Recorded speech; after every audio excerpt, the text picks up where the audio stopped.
Shalom and welcome to Biblical Faith with Sam Peak. We invite you to join us as Sam brings a study in the Torah from the Jewish sages. And now our speaker, Sam Peak. Shalom Aleichem. Well, I guess we will continue in our study of Pirkei Avot. Let's just pick right up where we left off.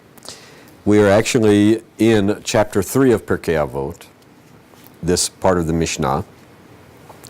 And we're in chapter 3 and in Mishnah number 16. We hadn't finished with that one yet, where it says, Rabbi Yishmael says, and this is according to this translation, be yielding to a superior, pleasant to the young, and receive every person cheerfully. Now we left off and we were about to, in fact we're on page 180 if you have that book. Right in the middle of that page it says, pleasant to the young, okay? Which in Hebrew, venoach le tishchoret.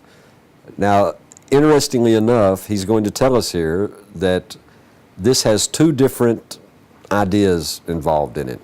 And two of the greatest rabbis of all times, the Rambam and Rashi, take different ideas concerning this particular word, what it means. Now, before we get into this always, it always bothers me a little bit when we come to the different views that are in the oral Torah and we say, and this one's right, meaning all the rest are wrong.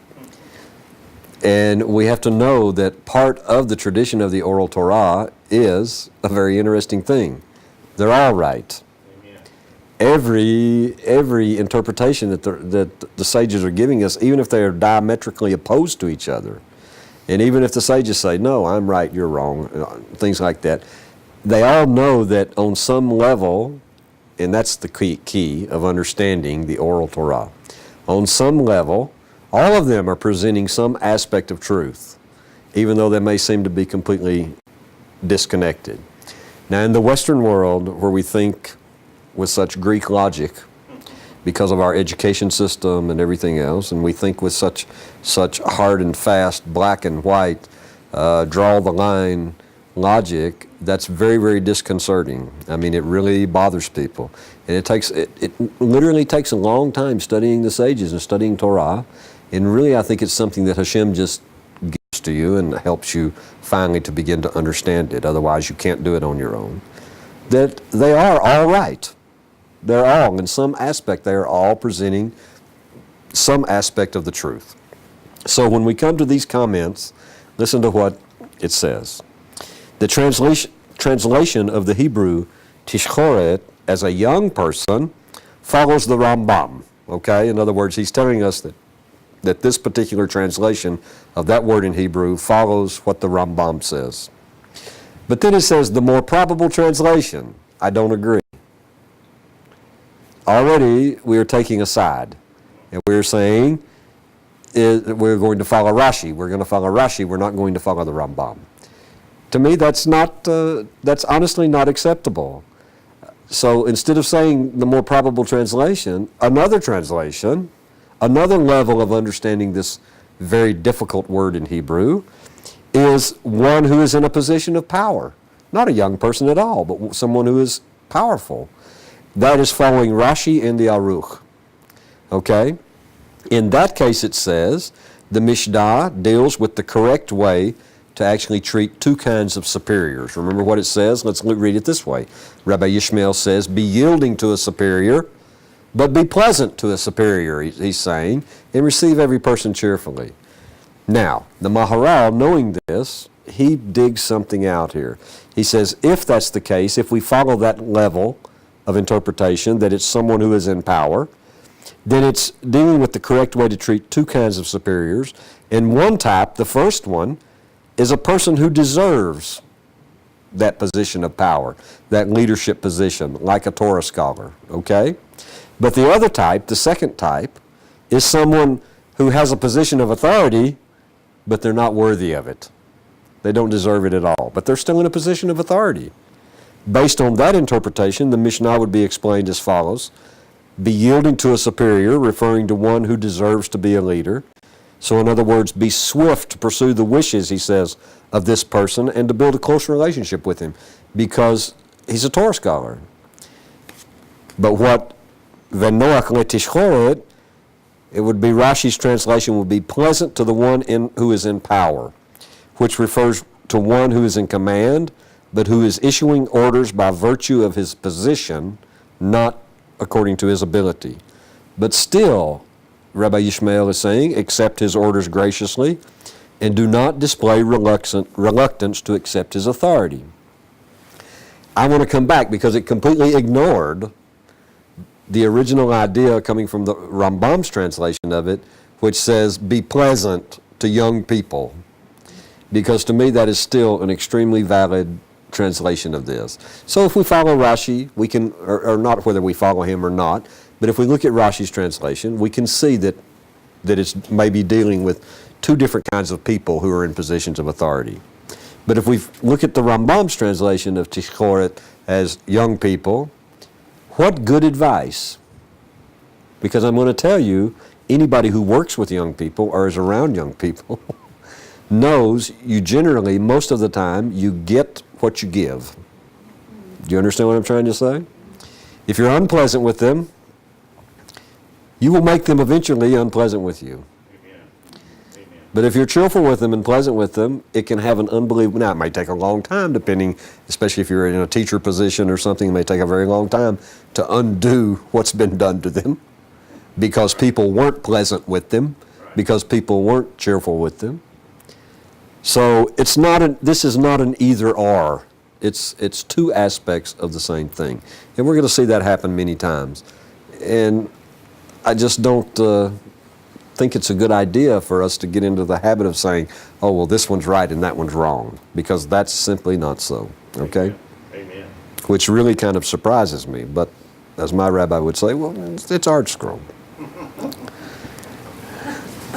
That's what he would say. Okay, the very end of this, it says, and treat all people cheerfully, even if they are not in a position of authority. How does receive every person cheerfully? And again, I don't agree with it here either. So I'm having an agreement problem this evening in these particular lessons we're doing, and I'm going to have it in the next Mishnah also. So just get used to it for a short period of time. How does receive every person cheerfully different from Shammai's advice to receive everyone with a cheerful face? You remember that was a Mishnah that Shammai gave. Shammai's point, he says, is that if one does not greet another with a cheerful expression, then that person will feel unappreciated. And I agree with that. That's true. And that will hurt his feelings. We can either hurt or do good to someone's feelings in the first 1 second of meeting them. Receive every person cheerfully, like Rabbi Yishmael is saying, is more positive and substantial advice. Now, I don't understand. I don't get that. I don't know that it's more positive or more substantial advice than what Shammai said. Intended to honor people. No, I don't think Shammai is saying receive everyone with a cheerful face, but it's immediately after that be mean to them. It can't be that. Let's just use common sense and let Rabbi Yishmael tell us what he has to tell us. It's very, very good advice without going into all of these levels. We know we have to be yielding to a superior, especially if it's a superior in Torah knowledge, if it's a Torah scholar. Right. We know it's exceptionally good advice to be pleasant to young people and to receive every person cheerfully. And let's leave it at that. Mishnah number 17, the first of the sayings of one of my very, very favorite rabbis, Rabbi Akiva. Rabbi Akiva, we have to realize that his hands, his fingerprints, are on all of the oral Torah, every bit of it, from Peshat, from the most simple, to Sod, the most secret, and Kabbalah. His fingerprints are on it all. They really are, because he was the sage who really put things together for us in certain ways. Now, his first advice to us that he gives here is very interesting. And I don't even actually, to be truthful with you, want to go into the commentary that is in this book. Because not only do I not agree with it, but it just really bothers me. I'm going to pull a few things from it, and then we're going to skip it. Okay? Let's read, and just don't argue with me. Okay? just don't. Read it if you want to, and that's fine. But I'm going to tell you, don't put it in your pocket and take it with you, because it's not correct. At least not in my class. Okay? Mishnah number 17. Rabbi Akiva says, jest and levity, okay, accustom a person to immorality. Now we'll explain that. The Massores, and we'll explain this also, is a protective fence for the Torah. Tithes are a protective fence for wealth. Vows are a protective fence for abstinence, and a protective fence for wisdom is silence. Interesting. Let's look at the very first thing. And we can use this, we can use what we have here. I'll tell you when to skip. Okay? The Hebrew word for jest here is sachok. Sin chet vav kuf. Sachok. It says it implies happiness to excess. I don't agree. It means to really, really be over the top in the sense of being happy, okay? But does that mean to excess? I have a problem with this word, okay? So what is the limit that we put on things? When we're dealing with the joy that can come from Hashem, I don't think we should say, oh, that's to excess. I'm nitpicking here, but this bothers me. This whole thing bothers me. Okay. Because it's actually going to talk about something that I think, number one, and this is one of the reasons we're not going to speak of it too much here, that should be taught one-to-one from a teacher to a student instead of in a public, even in a public class. But number two, it takes a dim view of the sexual relationship between human beings that obviously we didn't invent it. We didn't make us like we are made. It all comes from Hashem, as if this was something that comes totally from some outer space alien instead of coming from Hashem. So I don't like the attitude that it takes. However, there are some things that we can learn here, okay? And we can still understand, we can still very clearly understand Rabbi Akiva's advice. And it's true. Exactly what he says is absolutely true. Sachok, okay? He says, the word denotes jest, but it can also, depending on the context of it, it can connote lewdness, okay? It says, because even innocent jest leads to lewdness. I would say can lead to lewdness, all right? Now, he says, sexual intimacy is delicately referred to in the Torah as tzachok. Now, this is spelled tzadi, chet, vav, kuf. But it's still a related word, okay? There's just two different variant spellings of exactly the same word, tzachok. The word is used in the context of both. It's used in the context in the Torah. Now, this is amazing. Look how the Torah speaks of sex. It's unbelievably amazing. Does anybody ever remember reading the King James Version and coming to Genesis chapter 39 and verse 14, and it says, and behold, or 26 and verse 8, excuse me, Genesis 26 and verse 8, and it says, and behold, Yitzhak was jesting with his wife, Rivkah. That's what the King James. That's what the King James says. And it says it correctly because it's exactly this word that was used. But we know that actually what it's meaning, it's a euphemism. It's the Torah's very delicate way of saying, of making a reference to sexual relations between the two. And of course they were unbelievably super, without a doubt, concrete married. Everything was going according to they didn't go against Hashem's advice. They didn't break his will in this area, okay? But it's still the same word that's used. But it's also the word that's used in a very immoral context in Genesis 39 and verse 14 concerning Potiphar's wife, her accusation against Joseph, saying that he tried to rape her. And again, the Torah is telling us, without using such terrible words, I personally, I find it hilarious that the Torah uses such a word to describe this, okay?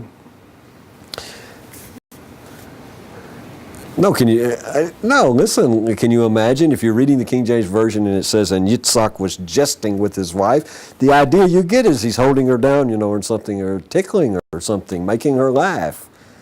And that's, a sword fight or something. Yeah, who knows? Or you're thinking of jousting. This is jesting, okay? No, it's like making a joke. He's making a joke. Anyway, so the Torah is using these words to tell us something that's very delicate going on. And it's used, the author is correct, it's used in both contexts, both immoral and moral, where it says, see, he has brought to us a Hebrew, letzachek, it says, to mock us, to jest with us. And he came in to lie with me, and I called out in a loud voice. So it's used both ways. Now, just stop reading the commentary, I think. Let me look. Yes, just stop. Because everything else that's said will just confuse you. Okay? So what is going on here? What is Rabbi Akiva? Let's leave everything else aside and let's figure out, what is Rabbi Akiva saying? Rabbi Akiva is actually saying, in my opinion, and in this way, see, to me, this commentary here that's here in this book, it literally even attacks and holds in a dim view and holds in a disregard sex in the marriage relationship, and I don't think that's true at all. Absolutely. This is a subject that's not so hard to deal with. Hashem tells to us very clearly in the Torah what's allowed. And the reason he says what's allowed is because what's allowed will not do damage to you, and it won't damage the upper universes, and it won't damage the world around you. And then he tells you what's not allowed, okay? And the reason it's not allowed is because it does damage. It either damages a person or it damages all these areas all at the same time. It damages another person, it will damage you, it will damage other people who weren't even involved. It will damage the roots in the highest realms, which then that's reflected back again into this earth as damage. So what is Rabbi Akiva actually saying? When he uses this word for jest and levity, okay? What he is actually saying is, with someone who is in the forbidden categories, and we can find those very easily by going to the Torah, you shouldn't speak such things. Because if you begin to speak, let's put it down where we can really get it. So I should not tell, especially a lady, or even men, a dirty joke. Or even a joke that has anything that's jesting, anything about any kind of sexual relationship. Because, especially if let's say a man was doing that with a lady, not his wife, I can promise you over a period of time, and this is exactly what Rabbi Akiva is saying, that will lead to the possibility of actually breaking the Torah, actually breaking the forbidden areas of sexual sin. That's what Rabbi Akiva is saying. Don't put yourself in that position. I don't think Rabbi Akiva is making a commentary on whether sex is a good thing or a bad thing, or whether it came from Hashem or whether it came from somewhere else. We know that everything came from Hashem. Amen. So let's just throw that nonsensical, crazy idea out from our heads. Let's not, and don't take this to be a problem. Rabbi Akiva is just telling you, be very careful in the way that you act with others, male and female. Be very careful in what comes out of your mouth, because it can lead to a trail which can destroy you and others. Okay? This is really what he is saying. It can really lead you to something. Now, let's move on from there and finish that. Okay? Stop it. I see you reading, Tony. I see you reading what I told you not to read. I caught you just right there in front of me. That's real chutzpah. You should wait until after you leave the class and then read it. No, it's okay. It's all right. You should have skipped I'm it joking. altogether. I should have skipped the whole thing. Okay?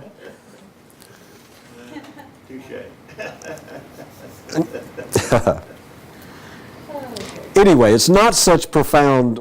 Rabbi Akiva is not telling us, he's telling us something that each and every one of us knows. We can think in the scenario of our head, or even know from personal experience or from the experience of others exactly what he's talking about. Okay? Amen. Now, when he comes and says the Massores is a protective fence for the Torah. All right, what is the Massores? That's a good idea. A good idea to know. Let's read a little bit. It will begin to explain it to us, and then we will see some things in the few minutes that we have left. He says, in contrast to the indulgences that are discussed in the beginning of this Mishnah, we now receive advice to achieve holiness and temperance.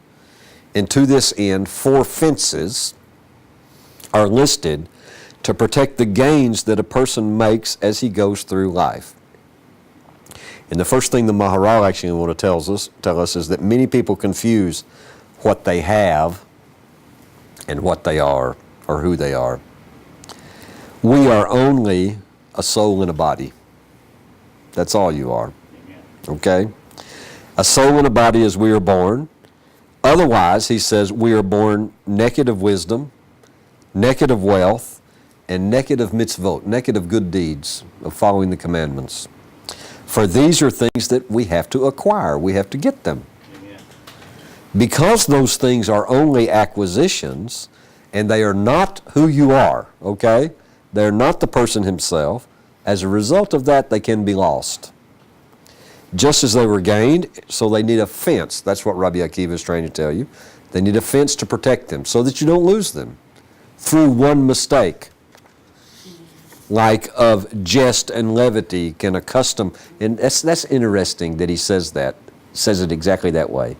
Because a person who would never, ever think of anything in the area of sexual sins, if they follow this line of speaking with another person, especially of the opposite sex, of things that they shouldn't be speaking, even if it's even jesting, it will accustom them. It will accustom them to immorality. It makes them become comfortable with it. You understand what he's saying? That's the progression. It makes you become more comfortable. Whereas before you would have never thought of such a thing. Oh, no, not me. Absolutely not.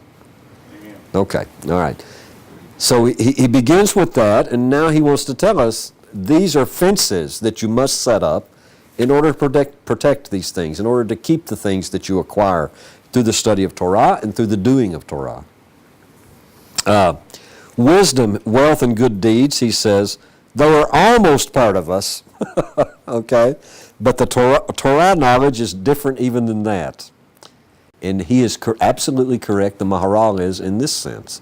It is a much more remote, he says, and fragile acquisition because it is so abstract.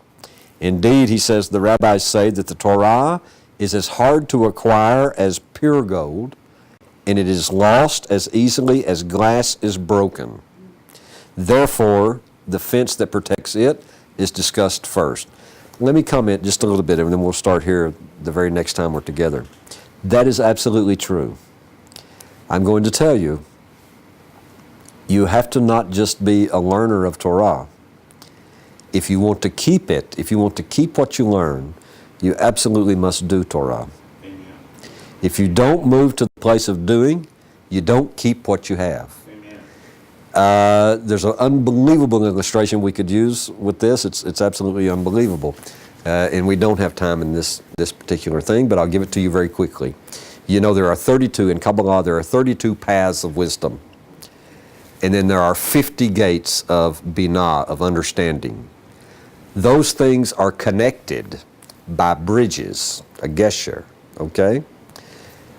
Those things are connected by 72 bridges, which of course is a reference to the 72-letter name of Hashem. Now, what are those bridges? It's very interesting. You know, in Kabbalah, we can do letter substitution. We can switch out certain letters. And gesher, bridge, can also be switched out to kuf shin resh, kashar, which means a connection. And by the way, the mitzvot are also a connection. A mitzvah is a connection. It's like being on a team. Okay, you're connected. But you can also switch it with a kaf. Kaf shin resh is kasher, kosher. So you know what I find so many times in classes that I teach all over the place. I'll teach somebody for 10 years. They have received Torah insight. That's what insight is. A flash of insight. That's chokmah. That's wisdom. That's one of the paths of wisdom. But because they don't have a bridge, a gesher, to understanding, because they're not doing the Torah, and in this case, because they don't keep kosher, not meaning the strict kosher of the Jews, but just to stop putting pigs in your mouth and any other little thing that you can catch and stuff in your mouth. Amen. Okay? Just that one thing, there is no bridge made from wisdom, the flash of insight, to understanding. Wisdom, the flash of insight, is masculine. Binah, understanding, is feminine. If there's no bridge, okay, then Binah never gets the seed, and it doesn't develop into something. It doesn't become yours. It's not yours. And you will lose it. Amen. You will forget it within a week. So it never becomes part of you. And just to tell you, I can tell you in any level of class that I teach, by talking to the people for 10, 15 minutes, you know, after 5 years of teaching them, those that are keeping kosher, at least just not eating the forbidden animals, and those who are not. Just by their level of understanding, because they have made a bridge. And this is doing Torah. It's not just kosher, it's also the other things, but this is one of the things. One of the main things, I think, more than anything.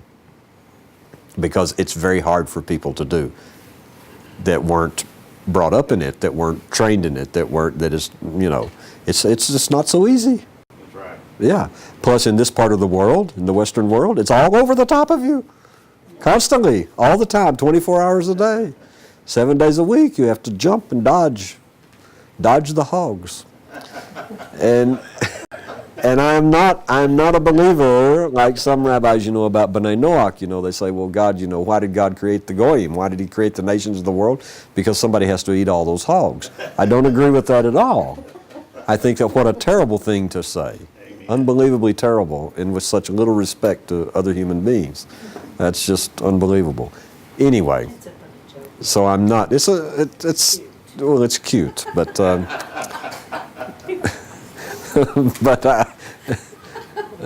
anyway, I don't agree with the joke. Okay.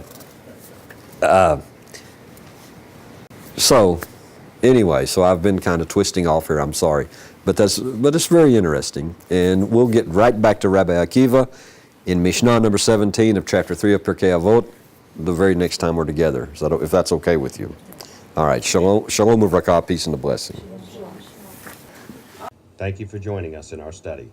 If you enjoyed this study and are interested in learning more from the Torah and the sages of Israel, then check us out on the internet at www.bfm101.com, or you may contact us toll-free at 1-800-639-0169. Our mailing address is Biblical Faith, P.O. Box 2, Abilene, Texas 79604. Until next time, we wish you shalom uvracha, peace and a blessing.